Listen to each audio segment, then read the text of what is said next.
அப்போவாவது ராஜா எவ்வளோ பெரிய காரியம் பண்ணிட்டாரு, அவர் தர்மத்துக்காக எதையும் செய்ய துணிந்தவர், அவருக்கு தன்னை விட தர்மம் தான் முக்கியம்னு புரிஞ்சுப்பா இல்லையா? அதனால லக்ஷ்மணா இங்கே வான்னா ராமன் லக்ஷ்மணன்ட்ட சொல்கிறான், இப்போ தான்டா சீத்தை சொன்னா அவளுக்கே கர்ப்ப காலத்தில் காட்டில் தான் இருக்க விருப்பம்னா, ஆனால் ஒரு நாள் காட்டில் இருக்கேன்னா நீ நிரந்தரமாக அவளை கொண்டு போய் காட்டில் நாளைக்கு போய் விட்டுட்டு வந்துடுன்ட்டான். லக்ஷ்மணன் எதுவுமே மறுத்து பேசலை, அப்படியே அமைதியாக இருந்துட்டான். அன்றைக்கு இரவு பொழுது கழிகிறது, அடுத்த நாள் காலை பொழுது விடியறது. சீத்தைக்கு அன்றைக்கி ரொம்ப சந்தோஷம். அன்றைக்கி தான் சீத்தை ரொம்ப ரொம்ப ரொம்ப ரொம்ப ஆனந்தமாக இருந்த நாள். கர்ப்பிணி. நான் ஒரு ஆசை இருந்து என் கணவன்கிட்ட கேட்டேன், அதை என் கணவர் நிறைவேற்ற போகிறார்.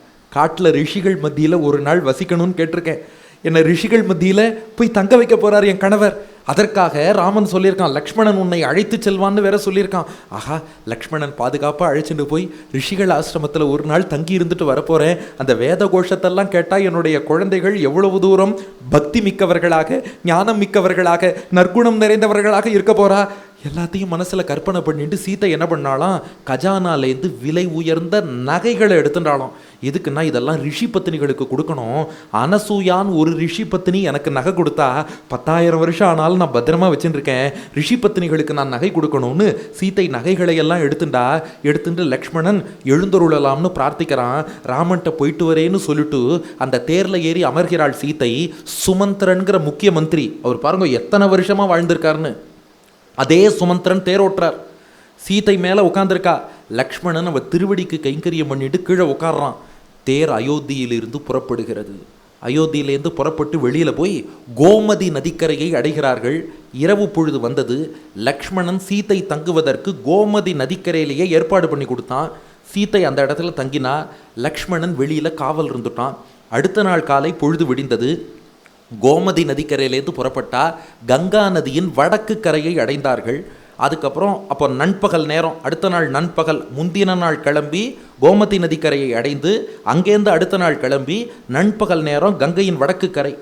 அதுக்கப்புறம் லக்ஷ்மணன் ஒரு ஓடத்தில் சீத்தையை எழுந்துருளை பண்ணி அந்த ஓடத்தின் மூலம் கங்கையை கடந்து வடக்கு கரையிலேருந்து தெற்கு கரையை போய் அடைஞ்சுடுறா. இப்போ லக்ஷ்மணன் சொன்னான், நீங்கள் சொன்னீர்களே கங்கையின் தெற்கு கரையில் உள்ள முனிவர்களுடைய ஆசிரமத்தில் வசிக்கப் போகிறேன்னு, இதோ இருக்கிறதுன்னு காமிச்சுட்டு சீத்தை திருவடியில் விழுந்தான். அம்மா என்னை மன்னிச்சுருங்க ஒன்னா. என்னாச்சு, இதுக்குடா மன்னிப்பு கேட்குற? லக்ஷ்மணன் மௌனமாக இருக்கான். கண்லேருந்து கண்ணீர் வருது. ஏன்டா அழற? இங்கே இருக்கிறது எனக்கு ஒன்றும் கஷ்டம் இல்லை. நம்ம எல்லாரும் தானே வனவாசம்னு இல்லையா? 10 மாதம் அங்கே ராவணனுடைய இடத்துல போச்சுனாலும் 13 வருஷம் வனவாசம் நம்ம இல்லையா? ஏன்டா ஒரு நாள் காட்டில் வசிக்க போகிறேன், நீ ஏன்டா அழறேன்னா? லக்ஷ்மணன் சொன்னா, தாயே நான் என்னன்னு சொல்லுவேன், என் அண்ணன் உங்களை துறந்து விட்டார், ராமன் உங்களை பிரிந்து விட்டார். சாத்வம் தியக்தா நிருபதினா நிர்தோஷா மம சந்நிதௌ. ஆனால் ஒன்னே ஒன்று சொல்கிறேன், உங்கள் மேலே எந்த தோஷமும் கிடையாதுன்னு ராமனுக்கு தெரியும், உங்கள் மேலே எந்த தோஷமும் கிடையாதுன்னு அடியனுக்கும் தெரியும். அப்புறம் ஏன் உங்களை பிரிஞ்சார்னு கேட்குறேளா? பாயிண்டாக சொல்ல போகிறான் லக்ஷ்மணன். முதல் பாயிண்ட், பௌராபவாத பீதேன கிராஹ்யம் தேவி நதேன்யதா. முதல் காரணம், மக்கள் எல்லாரும் ரொம்ப அதிகமாக விமர்சனம் பண்ணுறா. ராமனுக்கு நீங்கள் ஒழுக்கமுள்ளவர், நீங்கள் தூயவர், பரிசுத்தமானவர்னு தெரியும். ஆனால் மக்கள் உங்கள் 2 பேரையும் விமர்சனம் பண்ணுறா. என்ன சொல்கிறா? ராமனை காமுகன்கிறா. உங்களை சொல்லக்கூடாத வார்த்தை நாக்கில் நரம்பில்லாமல் சொல்கிறா. இது ஒரு புறம். இன்னொரு புறம், நாங்களும் இஷ்டத்துக்கு வாழலாமாங்கிறா. ராமராஜ்யம்னு பேர் வச்சுண்டு ராமன் வாழ்ந்த அயோத்தியாவில் மக்கள்லாம் இஷ்டத்துக்கு வாழறான்னா அது அயோத்திக்கு அழகா, ராமராஜ்யத்துக்கு அழகா? மக்கள் அப்படி வாழலாமா? ஒரு நெறிக்கு உட்பட்டு, வரம்புக்கு உட்பட்டு, தர்மத்துக்கு உட்பட்டு தானே வாழ வேண்டும். அப்படி அந்த நெறியை காக்கணும்னா வேற என்ன பண்ணுறதுன்னு அண்ணாவுக்கு தெரியலை. அதனால் மக்கள் பேசக்கூடிய அவப்பேச்சினாலே இப்படி செய்யக்கூடிய நிலை ஏற்பட்டது. இது பாயிண்ட் நம்பர் 1. பாயிண்ட் நம்பர் 2, அப்படி உங்களை பிரிந்தாலும் ஏன் இந்த இடத்துல கொண்டு வந்து விட சொன்னார்னா, ஆசிரமாந்தேஷு சமயா தியக்தவ்யாத்வம் பவிஷ்யசி ராஜ்ஞாசனம் ஆஜ்ஞாய ததைவ கில தௌர்ஹிருதம் ததேத ஜாஹ்னவி தீரே பிரம்மர்ஷீணாம் தபோவனம் புண்ணியஞ்ச ரமணீயஞ்ச மாவிஷாதம் கிருதா சுபே. ராமன் உங்களை எங்கே அனுப்புறதுன்னு யோசிச்சார். நீங்களே ரிஷிகள் ஆசிரமத்தில் தங்கணும் தான் விருப்பப்பட்டீர்கள். ஒரு நாள் இல்லை, பல நாள் ஆனாலும் ரிஷிகள் ஆசிரமத்தில் தங்குவதாக விரும்பினீர்கள். அதனால நீங்கள் எந்த இடத்தில் தங்க விரும்புகிறீர்களோ, கர்ப்பிணி விருப்பமானதை செய்யணும் இல்லையா, அதனால நீங்கள் விரும்பிய இடத்திலேயே நீங்கள் தங்குவதற்கு ராமன் ஏற்பாடு பண்ணிட்டார். அதனால தான் இங்கே வந்து உங்களை விட சொன்னார். நீங்கள் ஒரு நாள் தங்கணும்னு கேட்டால் பல நாள் தங்கணும்னு சொல்லி ராமன் அனுப்பிட்டார்.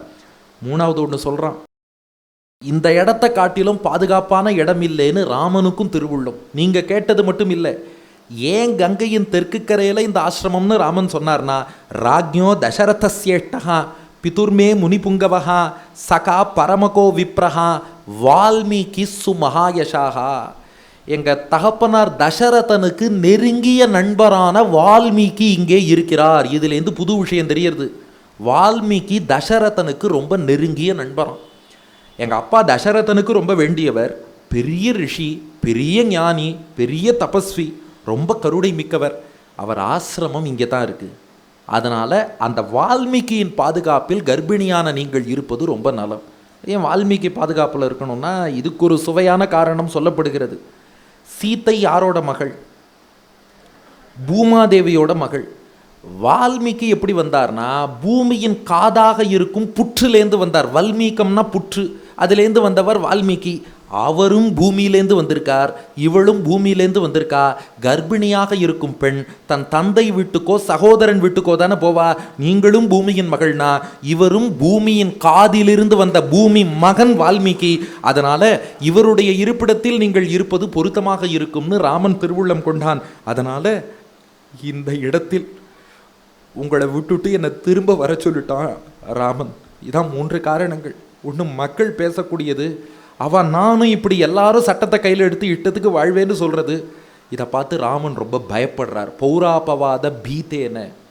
2, நீங்களும் ஆசைப்பட்டீர்கள். 3, இது உங்களுக்கு சகோதரனுடைய ஸ்தானமாகவும் இருக்குது. அதனால் இங்கே விடுகிறேன். சீதை கண் கலங்கி ஒரே வார்த்தை சொன்னாலாம். இப்போ நீ ஒன்று சொன்ன பார், இதை கேட்டதுக்கு நான் உயிரையே விட்டுருப்பேன். நகல்வத்யைவ சௌமித்ரே ஜீவிதம் ஜாஹ்னவி தலே தியஜேயம் ராஜவம்சஸ்து பர்துர்மே பரிகாசியதே. இப்படியே இந்த கங்கையில் குதிப்பேண்டா, என் உயிரையே விட்டுடுவேன்.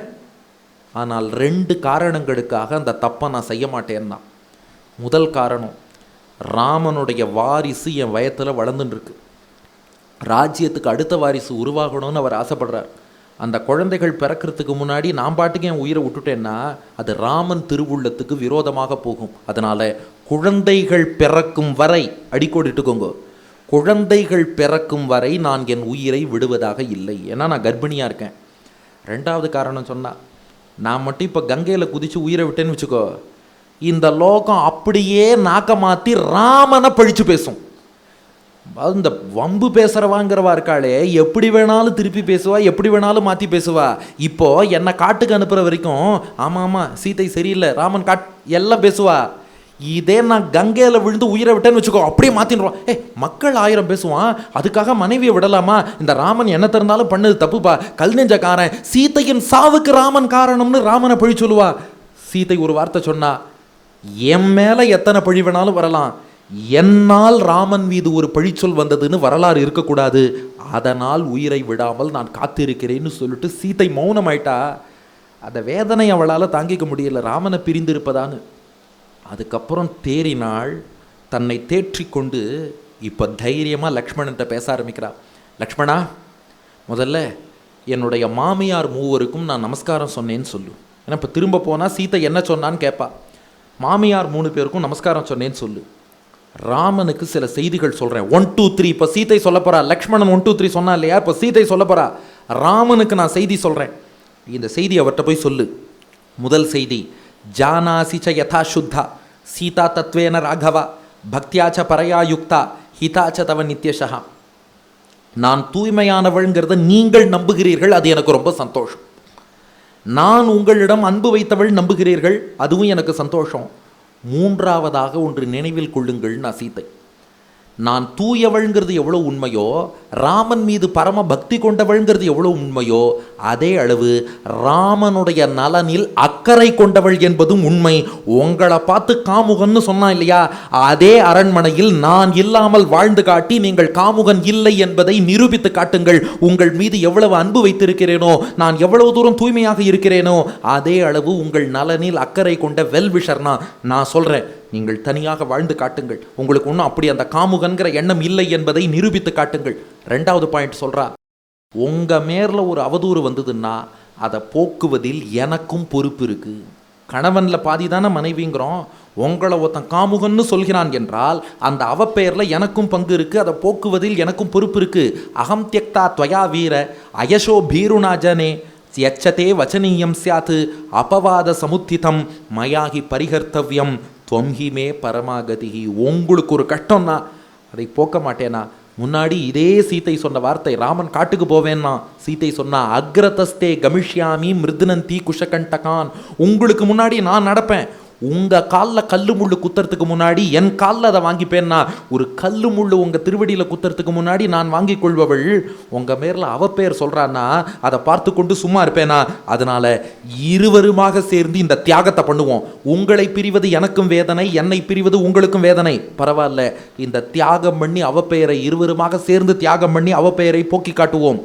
மூணாவது பாயிண்ட் சொன்னா, ஆனால் ஒன்று, பிரஜைகள் இப்படி பேசினாங்கிறதுக்காக எந்த பிரஜை மேலேயும் நீங்கள் கோபப்பட்டுடாதீங்கோ. அதுதான் தாயாருடைய திருவுள்ளம். சீத்தை ராவணன்ட்ட கருணை காட்டினா, காக்காசுரன்ட்ட கருணை காட்டினா, அரக்கிகள்கிட்ட கருணை காட்டினாங்கிறோம்.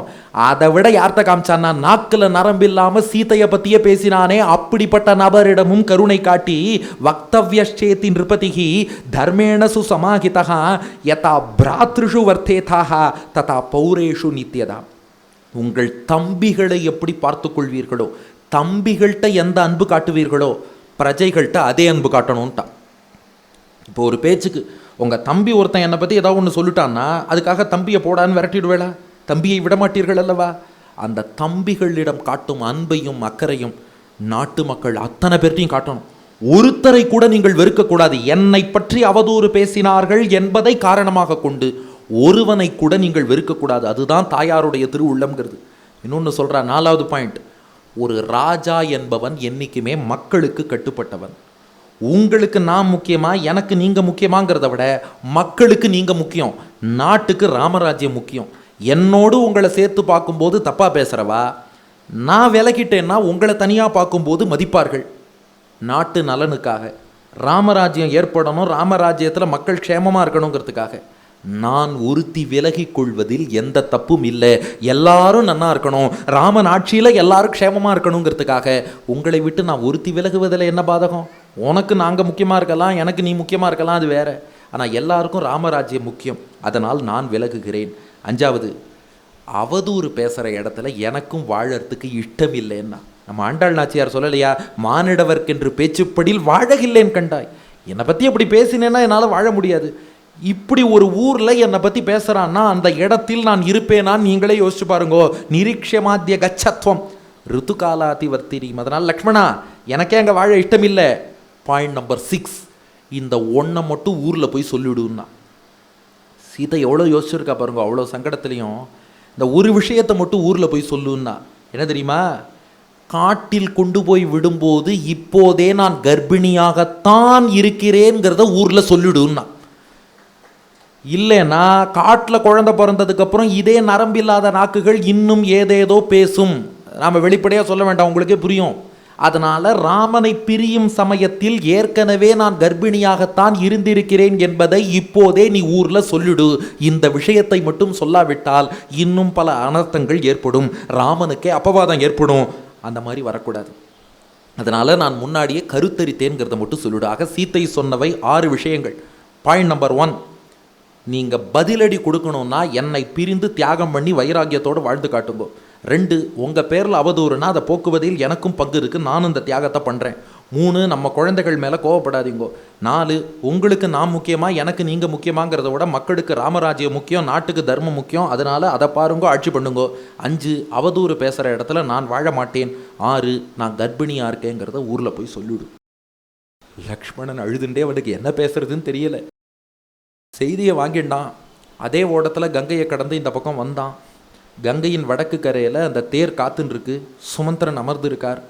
தேரில் ஏறி உட்காந்தான் லக்ஷ்மணன். சுமந்திரன் தேர் ஓட்ட ஆரம்பித்தார். லக்ஷ்மணன் போகிறான். இந்த பக்கம் சரியாக லக்ஷ்மணன் போனதும் வால்மீகி அந்த இடத்துக்கு வந்தார். சீதையை பார்த்தார். வெளிக்கண்ணை மூடினார், ஞானக்கண்ணை திறந்தார். இவ யார், எந்த நிலையில் இருக்கா, ஏன் வந்தா, எல்லாம் ஞானக்கண்ணில் வால்மீகிக்கு தெரிஞ்சுடுத்து. நேராக அவளை அழைத்து சென்றார். தபஸ்வினிகள், தவம் புரியும் பெண்கள் பாதுகாப்பில் அந்த ஆசிரம மத்தியிலேயே அவளை தங்க வைத்து விடுகிறார் வால்மீகி. இப்போ தான் முக்கியமான பகுதி. சீத்தை வால்மீகி அந்த தபஸ்வினிகள் பாதுகாப்பில் அந்த ஆசிரம பகுதியில் கங்கையின் தெற்கு கரையில் தங்கியிருக்கா. இப்போ கங்கையின் வடக்கு கரையிலேருந்து தேர் புறப்படுறது. சுமந்திரன் ஓட்டின்னு போகிறான். சுமந்திரன் கண்லேயும் தண்ணீர், லக்ஷ்மணன் கண்லேயும் கண்ணீர். லக்ஷ்மணன் சுமந்திரன்ட்ட கேட்குறான், இது வரைக்கும் லக்ஷ்மணன் ராமனை விமர்சித்ததே கிடையாது. முதல் முறையாக ராமாயணத்தில் லக்ஷ்மணன் ராமனை கிரிட்டிசைஸ் பண்ணுற ஒரே இடம் இதான். லக்ஷ்மணன் சுமந்திரன்ட்ட சொல்கிறான், எங்கள் அண்ணா ஏன் இப்படி செஞ்சார்? ஊரில் 1000 பேர் 1000 விதமாக பேசுவான். பக்கத்தில் இருந்து பார்த்தா ராமனுக்கு தெரியாது சீத்தை தூய்மையானவள்னு. ஏன் எங்கள் அண்ணா அப்படி பண்ணார்னு கேட்டான். அவன் யார்? கரெக்டாக சுமந்திரன்ட்ட கேட்டான். சுமந்திரன் அத்தனை வருஷம் வாழ்ந்தவர், அனுபவஸ்தர், கெட்டிக்காரர். அவர்கிட்ட கேட்டான், எங்கள் அண்ணா ஏன் இப்படி பண்ணார்னா. அப்போ சுமந்திரன் பதில் சொன்னார், இது நடக்க போகிறதுன்னு தசரதனுக்கே முன்னாடி தெரியும்னார். புதுசாக குண்டை தூக்கி போடுறேன். அதுதான் உத்தரகாண்டம். உத்தரம்னா என்ன? பதில். எல்லாத்துக்கும் ஆன்சர் இருக்குது இதில். இது நடக்க போகிறதுன்னு தசரதனுக்கே தெரியும்ப்பா. தசரதனுக்கு எப்படி தெரியும்? துர்வாசர் தசரதனுக்கு சொன்ன ரகசியம் இது. தசரதன் எங்கிட்ட சொன்னார். இந்த விஷயம் துர்வாசருக்கும் தசரதனுக்கும் எனக்கும் தான் தெரியும்னார் சுமந்திரன். என்ன ரகசியம்னு கேட்டான் லக்ஷ்மணன். அப்போ சுமந்திரன் சொல்கிறார், முன்னொரு சமயம் தேவர்களுக்கும் அசுரர்களுக்கும் யுத்தம் வந்தது. அந்த யுத்தத்தில் தேவர்களின் கை கொஞ்சம் தாழ்ந்து அசுரர்கள் கை ஓங்குவதாக இருந்தது. அதனால் நாராயணன் வந்து அசுரர்களெல்லாம் தாக்கினார். நாராயணன் அடித்து அடி தாங்காமல் அசுரர்கள்லாம் போய் ஒளிஞ்சுனுட்டா.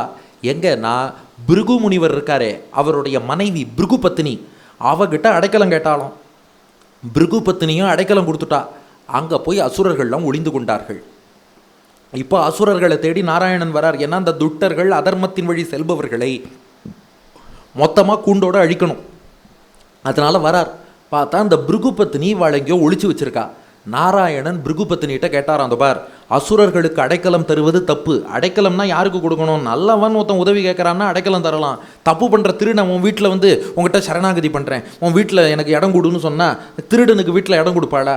இது போல் அசுரர்களுக்கெல்லாம் இந்த மாதிரி இடம் கொடுக்காத, ரொம்ப தப்பு, அவர்களை வெளியே விடு, இல்லைன்னா பின் விளைவுகள் மோசமாக இருக்கும்னு நாராயணன் எச்சரித்தான். அவ சொல்லிட்டா, என்னானாலும் நான் அசுரர்களை காட்டி கொடுக்க மாட்டேன், ஒழிச்சு தான் வைப்பேன், முடிஞ்சால் என்னை தாண்டி நீ அசுரால்கிட்ட போ பார்க்கலான்னா. நாராயணன் பார்த்தான். அப்படியா? அந்த பிருகு பத்தினியாகிய அந்த பெண்ணை நாராயணன் வதம் பண்ணுறான். வேற வழியே இல்லை, அசுரர்களை அழிச்சாகணும்னா அடைக்கலம் கொடுத்த இவளை கொல்லணும். அதனால பிருகு பத்தினியை கொன்று அதுக்கப்புறம் அசுரர்களையும் சண்டை போட்டு வதம் பண்ணிட்டான் நாராயணன். இதை பார்த்த பிருகு மகரிஷிக்கு கோபம் வந்து பிருகு நாராயணனுக்கு சாபம் கொடுத்தார். உத்தரகாண்டம் 51வது சர்க்கம் 15வது ஸ்லோகம். தஸ்மாத்வம் மானுஷே லோகே ஜனிஷ்யசி ஜனார்தன தத்ர பத்னி வியோகம் துவம் பிராப்ஸ்யசே பகுவார்ஷிகம். நாராயணா, என் மனைவியை கொன்றாய், நான் உனக்கு சாபம் தரேன். நீ போய் பூமியில் பிறந்து நீ ஒரு பெண்ணை கல்யாணம் பண்ணிட்டு பல வருஷங்கள் அந்த பெண்ணை பிரிந்து மனைவியை பிரிந்து நீ கஷ்டப்படணும், சாபம் கொடுத்தேன்னு கொடுத்துட்டார். நாராயணன் பார்த்தான், மகரிஷி வாயால் சாபம் கொடுத்தாலும் அனுகிரகம் தான், அப்படியே ஆகட்டும்னு வாங்கிட்டானோ. இதை பார்த்ததும் தான் பிருகு யோசிச்சு, ஏற்கனவே உதைச்சவர் இவர் தானே, நம்ம சீனிவாச கல்யாணத்தில் கேட்போமே, அதே பிருகு மகரிஷி தான் அதுக்கும் முன்னாடி இப்படி சாபம் கொடுத்தவர். அவர் அப்புறம் அவசரப்பட்டு, ஐயோ பெருமாளே க்ஷமிக்கணும், உனக்கு போய் நான் சாபம் கொடுத்துட்டேனே, என் சாபம் உன்னை என்ன பண்ண போகிறதுன்னார். பெருமாள் சொன்னார், உங்கள் சாபம் என்ன ஒன்றும் பண்ணாமல் இருக்கலாம், ஆனால் இந்த சாபத்தை நான் ஏற்றுக்கலைன்னா ஒரு ரிஷியோட வார்த்தை பொய்த்ததுன்னு ஆகிடும். ரிஷிகளின் வார்த்தை என்றைக்குமே பொய்யாகக்கூடாது.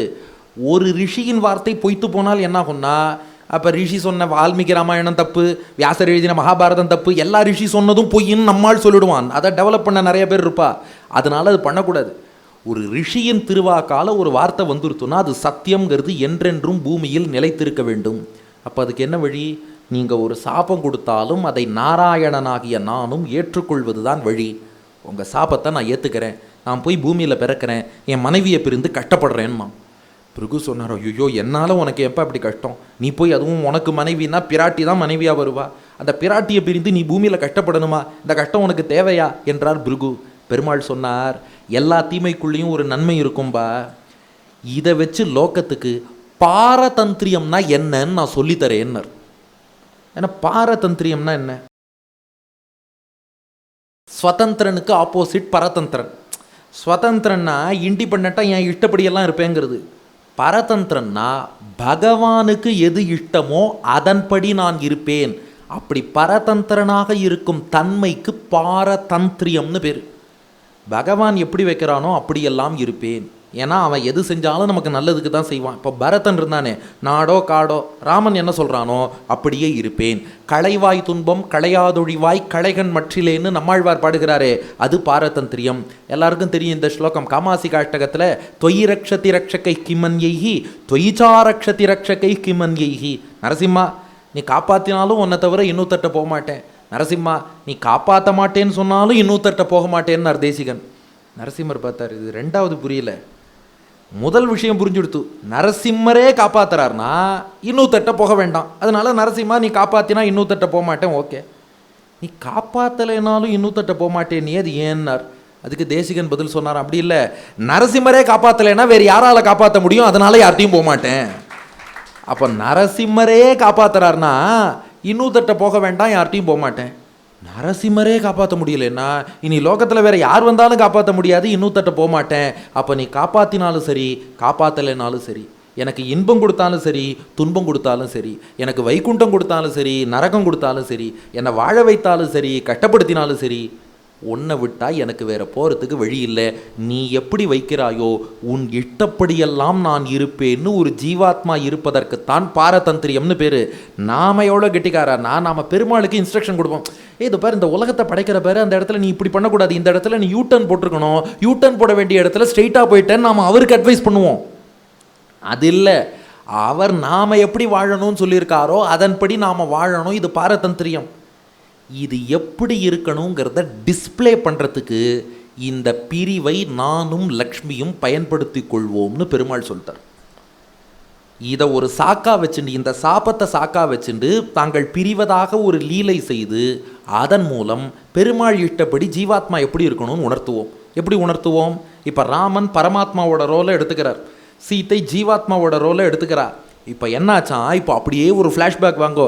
இதெல்லாம் சுவாமி பிள்ளலோகாச்சாரியார் ஸ்ரீவச்சன பூஷணத்தில் விளக்கியிருக்கார். நடுவில் பிரிந்தது பாரதந்திரியத்தை வெளியிடுகைக்காக, நடுவில் பிரிந்தது பாரதந்திரியத்தை வெளியிடுகைக்காக. ஏன் இப்போ சீதை பிரியறாளாம்?